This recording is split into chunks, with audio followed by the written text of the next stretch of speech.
saudara-saudara yang sama dikasihi Tuhan, melalui sepanjang pembacaan kita pada saat ini, kita akan merenungkan suatu tema yang keluarga yang mengasihi Allah. Keluarga yang mengasihi Allah.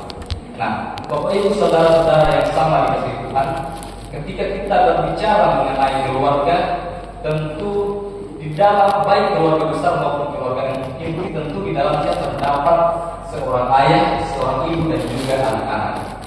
Nah, masing-masing dari setiap anggota keluarga ini memiliki peran, tugas, kewajiban, dan hak-haknya masing-masing. Nah, secara idealnya kita dan semua orang tentu mendambakan bahwa setiap keluarga ini dapat mengerjakan peran, tugas, dan tanggung jawabnya masing-masing dengan bertanggung jawab dan rasa takut akan Tuhan. Nah, semua orang termasuk kita yang percaya kepada Allah tentu menentukan agar dapat mewujudkan peran dalam kapasitas kita di dalam keluarga dengan setulus hati dan dengan segenap jiwa kita dalam ketaatan dan kasih Kristus. Nah, namun tentu apa yang ideal tidak selamanya sesuai dengan kenyataan. Kenyataan yang menunjukkan bahwa tidak semua anggota keluarga dapat menjalankan hal-hal tersebut dengan bertanggung jawab. Nah, akibatnya kerinduan kita untuk mencapai kehidupan yang damai sejahtera hanya sebatas impian atau hanya menjadi sebatas impian saja. Tidak ada relasi yang harmonis yang terjadi di dalam keluarga, atau bahkan lebih bersifat kaku di dalam menjalankan tugas dan tanggung jawab masing-masing. Nah, untuk itu Bapak Ibu saudara-saudara yang sama dikasihi Tuhan, melalui pembacaan kita pada saat ini, Paulus hendak mengajarkan kepada kita bagaimana seharusnya hubungan atau relasi anak kepada orang tuanya dan bagaimana hubungan relasi hamba dan Tuhan.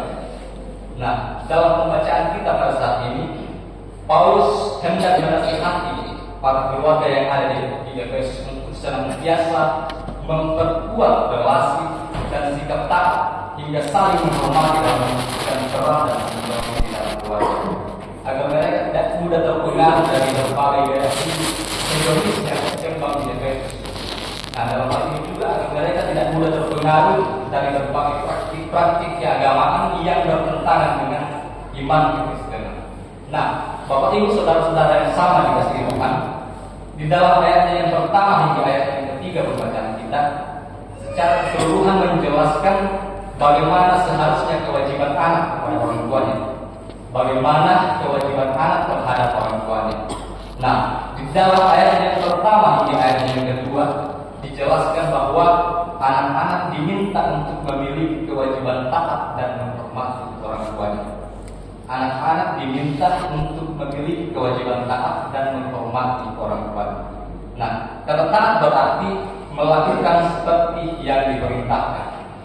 Melakukan seperti yang diperintahkan.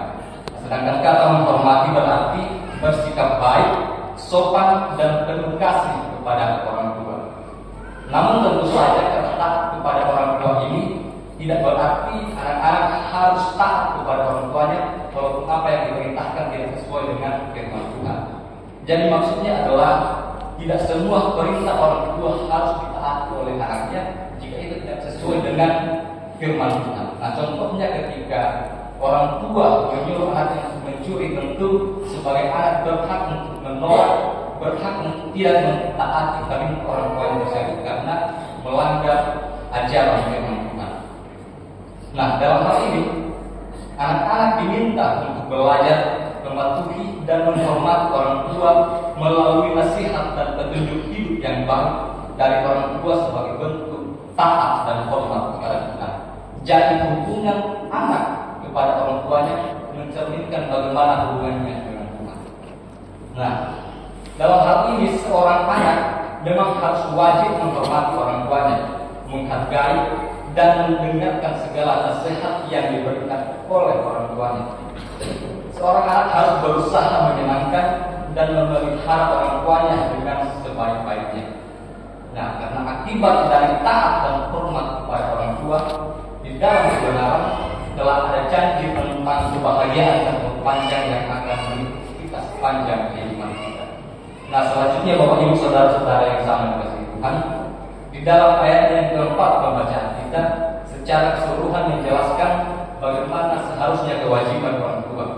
Bagaimana kewajiban orang tua. Nah, jelas dikatakan di sini bahwa orang tua tidak boleh membangkitkan amarah anak dan harus mendidik mereka dalam takut akan Tuhan. Orang tua tidak boleh membangkitkan amarah anak dan harus mendidik mereka dalam takut akan Tuhan. Nah, seperti pada kita beberapa waktu yang lalu tentang bagaimana seharusnya orang tua mewariskan atau mengajarkan nilai-nilai rohani kepada anak-anaknya. Ya, dalam hal ini juga orang tua tidak boleh menjadi provokator yang dapat menimbulkan kemarahan di dalam hati anak-anak. Karena di dalam diri setiap anak ada kepribadian yang semestinya dihormati. Maka dari itu orang tua tidak boleh menyalahgunakan otoritasnya kepada anak-anaknya. Nah, perintah untuk menghormati orang tua di dalam ayat yang pertama hingga ayat yang ketiga tadi sangat berkaitan karena sasaran utamanya adalah orang tua. Jadi janji berkat Tuhan itu diterima oleh seorang anak adalah karena mereka mau taat kepada pengajaran firman Tuhan dan keteladanan orang tua dalam pengajarannya. Jadi orang tua memiliki peran penting di dalam membawa seluruh anggota keluarganya mengerti dan mewujudkan ketaatan dan kasih kepada Kristus di dalam keluarganya. Nah, selanjutnya di dalam ayat yang kelima hingga ayat yang ke-9 pembacaan kita secara keseluruhan menjelaskan bagaimana seharusnya kewajiban hamba dan Tuhan. Kewajiban hamba dan Tuhan. Nah, pada bagian ini Paulus hendak berbicara kepada hamba dan Tuhan. Dia mengingatkan kepada kedua kelompok sosial ini untuk mengerjakan segala sesuatu dengan ketulusan hati, penuh integritas dan sikap hormat seperti melayani dan bekerja untuk Kristus. Paulus hendak mengingatkan agar mereka rela menjalankan pelayanannya seperti seorang yang melayani Tuhan. Jadi apapun yang kita kerjakan dan apapun kita bekerja, lakukanlah itu semua seperti kita sedang melayani Tuhan. Lakukanlah semuanya itu dengan setulus hati dan taat seperti kita taat kepada Kristus. Seorang hamba harus mengerjakan tugasnya dengan senang hati seperti ia melayani Tuhan. Seorang hamba harus memiliki sikap integritas di dalam tanggung jawab dan rela mengerjakan pekerjaan dan pelayanannya seperti orang-orang yang melayani Tuhan. Nah, seorang hamba pun juga harus profesional di dalam menjalankan pekerjaan dan pelayanannya sehingga mereka boleh menghasilkan buah yang baik dan mereka akan menerima balasan berkat dari Tuhan. Nah, begitupun juga dengan seorang tua atau seorang pemimpin. Mereka diingatkan untuk bertindak adil, bertindak untuk melindungi orang-orang yang memimpinnya. Dan mereka harus menjaminkan ketentraman dan keamanan bagi mereka. Seorang tua harus menjauhkan ancaman yang tidak menghasilkan ketaatan, yang tidak menghasilkan pertobatan, dan yang tidak menghasilkan perubahan hidup dan sikap terpaksa dari hamba. Seorang tua diingatkan untuk tidak boleh membeda-bedakan mereka yang dipimpinnya, karena sebagaimana Tuhan sendiri tidak memandang muka dan tidak membeda-bedakan umat-umatnya. Nah, waktu ini saudara-saudara yang sangat berkehidupan, dari pembacaan kita pada saat ini ada beberapa amanat firman Tuhan yang menjadi inti dari perenungan kita pada saat ini. Yang pertama adalah seorang anak belajar untuk mematuhi nasihat dan ajaran yang benar dari orang tuanya. Seorang anak harus membelajarkan diri hidup bijaksana dan mengasihi orang tua, bahkan setia untuk mendoakan orang tua dalam segala keadaan mereka sebagai bentuk sikap bersyukur atas kehadiran orang tua di dalam kehidupan kita. Seorang anak memang tidak bisa memilih untuk hadir dalam keluarga apa dan bagaimana ketika mereka lahir, tapi tetaplah belajar untuk membelajarkan diri dan mengasihi dan menghormati orang tua dengan setulus hati dan dengan segenap jiwa kita.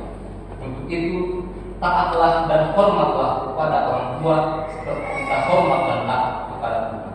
Nah, selanjutnya, kunci utama dalam membangun sebuah keluarga yang mengasihi Allah merupakan kewajiban utama dari orang tua, termasuk seorang seorang ayah yang menjadi imam atau kepala keluarga di dalam keluarganya. Tampilkanlah diri sebagai sosok atau sebagai figur yang memperlihatkan kasih Allah di dalam tindakan yang baik dan bijaksana. Jadilah orang tua yang dewasa, yang beriman di dalam Yesus Kristus. Jadilah orang tua yang tua, yang bijaksana, mengasihi dan berintegritas dalam tindakan dan pengajarannya. Jadilah orang tua yang bertekun dalam ajaran dan nasihat Tuhan bagi seluruh anggota keluarga, agar seluruh anggota keluarga menikmati sukacita dan damai sejahtera Allah di dalam keluarganya sendiri. Nah, selanjutnya Bapak Ibu saudara-saudara yang sama dikasihi Tuhan, siapapun dan apapun pekerjaan dan tanggung jawab yang kita lakukan, kerjakanlah itu semua di dalam kesungguhan dan ketaatan penuh dengan sikap baik dan benar, baik itu sebagai pekerja maupun sebagai pemilik pekerjaan. Nah, seorang pekerja diingatkan untuk bekerja dengan setulus hati tanpa bersungut-sungut, layaknya para pelayan-pelayan Tuhan. Nah, begitu pun juga dengan seorang tuan yang diingatkan untuk bertindak adil tanpa memandang muka dan menghargai dan menyerahkan mereka yang menggantungkan kehidupannya kepadanya